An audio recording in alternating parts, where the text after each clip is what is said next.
Ate. May nagbag. Sir, meron ka dito. Okay lang po video man. Ako. So, hi guys! Nandito tayo ngayon sa Binondo Church kung saan malapit dito sa Ongpin Street. Itong church na ito is isa sa mga famous key attraction dito sa Manila. At ngayon kasama ko yung mga kagrupo ko at explore natin yung nasa loob. Alam mo ba, ang simbahan ng Binondo ay opisyal kilala bilang Minor Basilica of St. Lorenzo Ruiz ay higit pa sa isang banal na dako. Ito ay isang buhay na saksi sa makulay ng kasaysayan ng Chino-Pilipino komunidad. Itinayo ito noong 1596. Ang simbahan ay nakaligtas sa maraming pagsubok kabilang na ang mga lindol, sunog at mga digmaan. Ang orihinal na ekstruktura ay gawa sa kawayan at nipa, ngunit sa paglipas ng panahon ito ay muling itinayo gamit ang mas matibay na materyales.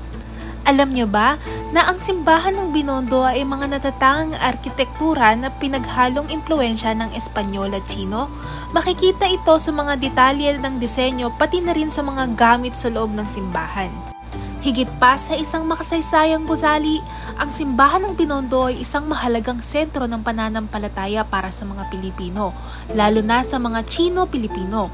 Maraming henerasyon ang nagsimba rito at patuloy nagsisilbi itong espiritual na tahanan para sa marami.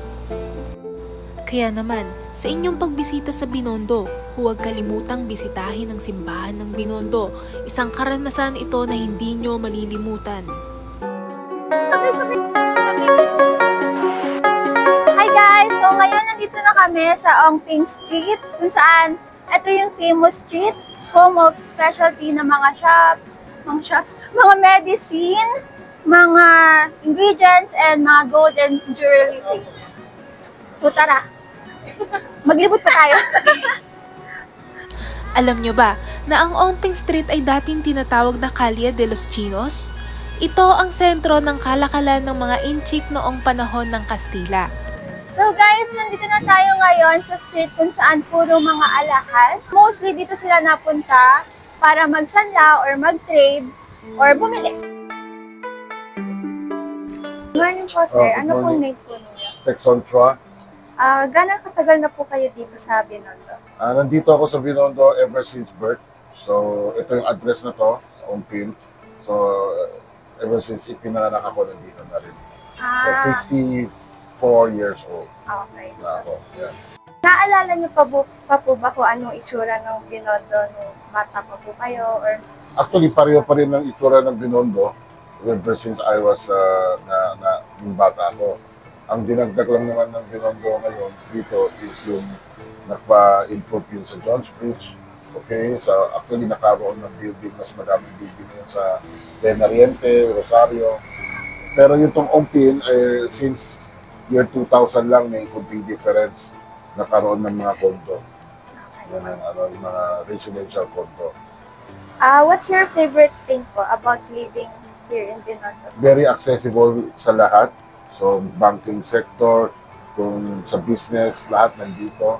So, ano ibig sabihin ng banking sector? Kasi, during the old times, okay, during the 50s, 60s, wala pang Makati, ang Rosario is ang banking and finance section ng Pilipinas. Okay, then, after mga 70s, nag-move to Makati. Yan ang nun. So even up to now, madami pa rin mga bangko dito. Okay, very accessible ang mga bangko dito. Yan ang Saka pangalawa, madaming pagkain. Yan ang Okay, so madaming mga makakain dito, hindi ka magugutom. Okay? Third is business sector. Anong ibig sabihin ng business sector? Whether you live in Makati, you live in Alabang, Laguna, Bacolod, Antipolo, Rizal, Laguna, lahat ng mga dinideliver nila sa negosyo nila galing dito yan. Dito lumalabas yan. Lahat ng mga enterprise business, dito lumalabas yan. Ano ibig sabihin nun? Okay, if you want a dealer ng mga Panasonic, mga YECU, hardware, dealer ng Yale Padlock, Limyiwan na sa Rosario, yung YECU naman, Panasonic na sa San Fernando. Okay, so if you want mga tornilyo, punta ka sa Tosoy dito sa May Tomas Mapua. kanto ng Recto Avenue. So yan, nandun yung mga ano, if you want construction hardware para sa ano mo, sa bahay ninyo or ano, so punta ka sa T. Alonso, kanto ng Solar, yan, kompleto na doon yan, pintura, tiles, mga toilet materials, yan. Oo, nandito ang center of business talaga. Yan ang ano, no. Okay, kaya magandang lugar dito. What do you think itong Binondo po is nagbago po siya over the years? May nagbago, kaso kunti lang ang nagbago. Yan ang ano, yung kunti lang. Andun pa rin po yung culture. Nandun pa rin ang culture. Yan ang ano nun. Kasi dito naman talaga naggaling ang roots ng mga Filipino. Okay, dito rin Binondo, Divisoria. People think of Tondo. Okay, people think of Tondo. They say, Tondo is a very poor area. No, Tondo is a very beautiful area. Okay, lugar ng mga mayayaman yan. Okay, during the 60s, ang Malate ay parang Makati. Ang Malate area, malapit sa De La Salle, yung likod niya, yung likod ng St. Benil, parang, ano yan, parang Makati area yan. Okay, nandun nakatira si Miss Margie Moran sa may likod ng St. Benil. Okay, so yan ang ano. Siyempre, population grows, so naki-expand tayo. Makati, tapos ngayon naging Alabang, di ba? Ito 1990s. So ngayon, this 10 years ago, nag-New Valley. Okay, ngayon, mabilis ang growing ng ano natin, ng mga city. Ngayon, pati Cavite, na lahat nadadamay yan. Yan ang ano. Recommend nyo lang po kayo ng alam dito? Pagkain, punta ka sa Waying, meron dito masarap dito sa Waying, or meron doon quick snack sa may Carvajal. You give it a try, yung sate, pancit canton, or pancit guisado. So yan, tapos meron doon oyster cake, may kampeng na rice. So those are traditional Hokkien Chinese na dishes. Hokkien, hindi Cantonese, Hokkien Chinese na dishes. Okay, or you want to try yung makchang, yung nakabinabalot sa dahon, ipapasteam mo sa kaldero, kaya makchang. Tapos lagyan mo kunting ketchup yan para may malasa. Gutom ka na ba? Oo. Gutom ka na? Oo. Gutom ka na? Oo. Nakain na kami, guys. Ako gutom na gutom. Pero may mga ulam pa. Chano. Si Chano naman po titigil.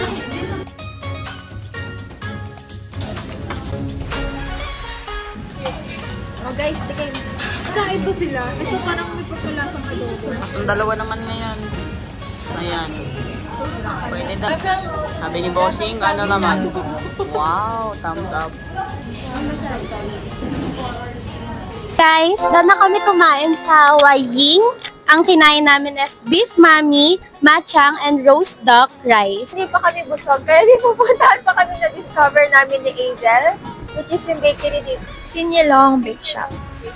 Guys, pumunta kayo dito kasi sobrang sarap. It's fresh daw, sabi nila. So, kaya lahat talaga ng tao na pila dito. So, yun guys, nandito kami sa quick snack. Tapos, nag-order kami ng talaba cake. Kahati-hati na lang kami kasi titikman lang din naman namin if masarap siya, gaya ng sinabi ni Kuya.